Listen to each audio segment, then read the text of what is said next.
Junko Furuta, cinta berbalas pembunuhan paling keji di dunia. Junko Furuta merupakan gadis cantik asal Misato, prefektur Saitama, dan sangat populer di sekolahnya, SMA Yashio Minami.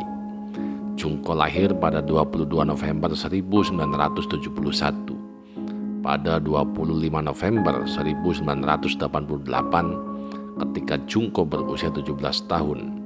Saat itu, seorang laki-laki bernama Hiroshi Miyano yang mempunyai reputasi sebagai tukang bully dan memiliki koneksi dengan Yakuza tertarik pada kecantikannya. Dengan percaya diri, Miyano menyatakan cinta pada Junko, namun di luar prediksi, Junko menolak. Dari sinilah awal malapetaka dimulai. Selama ini, semua siswa di sekolah selalu menaati kemauan Miyano. Apalagi kalau bukan karena mereka takut pada teman-teman Yakuzanya Miyano. Miyano dan koneksi Yakuzanya sering pamer kekuasaan dengan cara menebar dan mengeksploitasi ketakutan orang lain.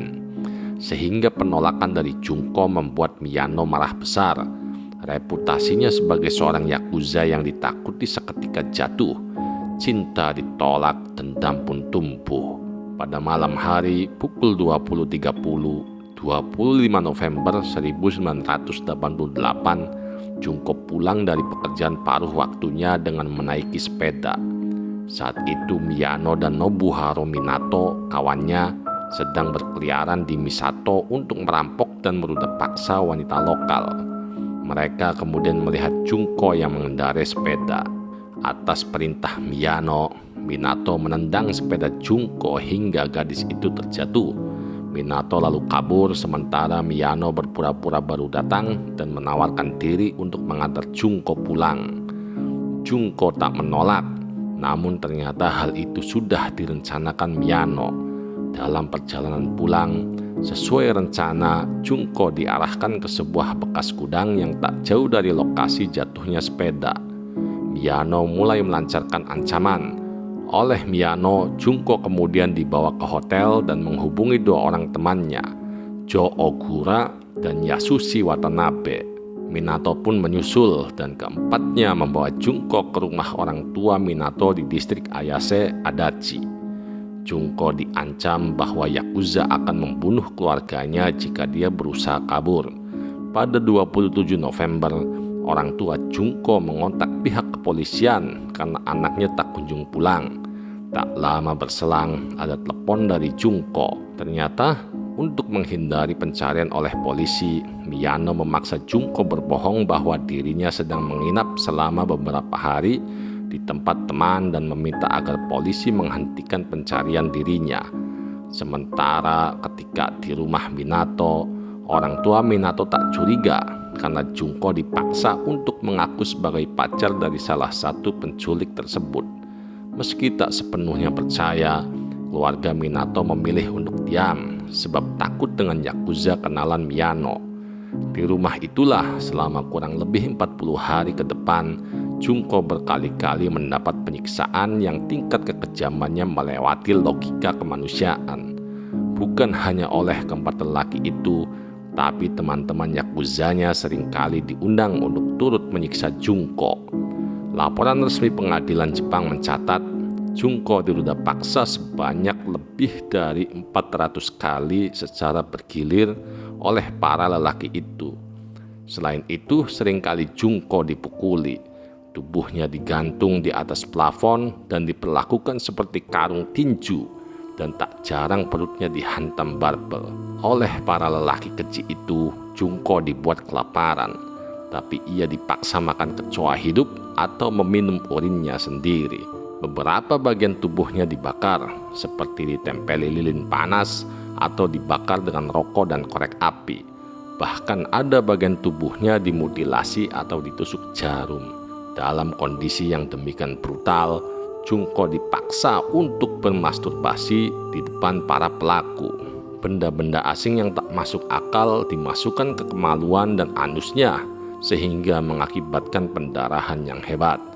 Kurang lebih 16 hari masa penyekapan Junko Ada seorang pria yang diintimidasi oleh para pelaku untuk merudah paksa Junko melaporkan insiden itu ke saudaranya. Saudaranya pun meminta orang tuanya untuk memanggil polisi dan memeriksa rumah Minato. Tapi dua polisi yang bertugas mengatakan tak ada gadis di rumah Minato. Dua polisi itu ternyata tak memeriksa isi rumah dengan keyakinan bahwa undangan pemeriksaan itu sendiri sudah cukup membuktikan bahwa tak ada gadis di rumah Minato. Pada akhir kasus ini, kedua polisi itu dipecat karena tak menjalankan tugas sesuai prosedur. Pada Desember 1988, setelah 1 bulan berada dalam penyekapan, Junko mencoba menelpon pihak kepolisian. Upayanya gagal karena ketahuan oleh Miyano. Junko kemudian dihukum. Kakinya dibakar sementara anusnya dimasukkan botol besar hingga mengalami pendarahan dan kejang-kejang. Menurut laporan, selama persidangan para pelaku mengira bahwa gadis itu hanya berpura-pura kejang sehingga mereka membakarnya lagi. Pemerkosaan dan siksaan lainnya terus dilakukan. Junko sampai meminta agar dirinya dibunuh saja agar penderitaannya berakhir. Namun, para pelaku menolak dan malah memaksanya tidur di balkon. Padahal saat itu musim dingin.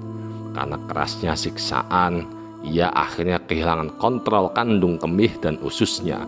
Junko lalu dipukuli karena mengotori karpet.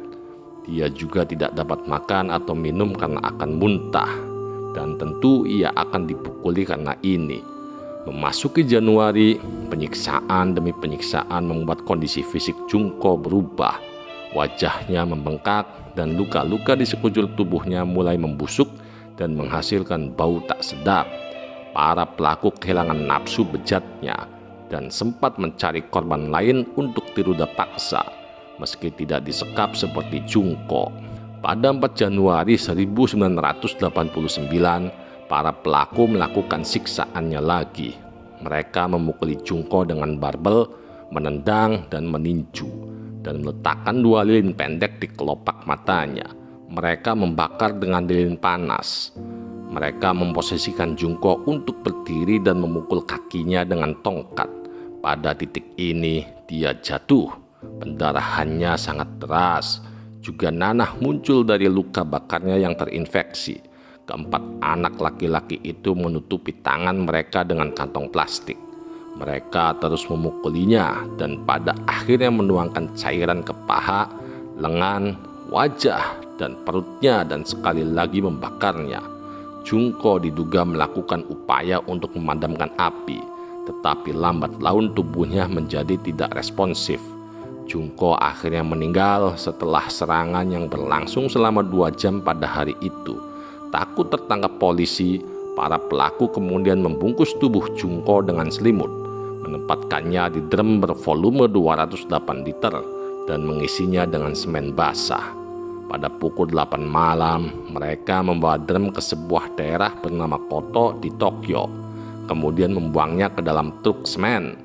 Beberapa pelaku ditangkap pada akhir Januari 1989 atas kasus pemerkosaan gadis lain. Pada 29 Maret, setelah diinterogasi lebih lanjut, mereka mengakui kejahatan yang mereka lakukan terhadap Junko dan menyeret pelaku lainnya. Drum berisi tubuh Junko ditemukan keesokan harinya pada 30 Maret 1989. Tak lama berselang, pengadilan atas kasus ini dimulai dengan mendatangkan seluruh pelaku, namun vonis terhadap pelaku dirasa tidak adil dalam pandangan masyarakat.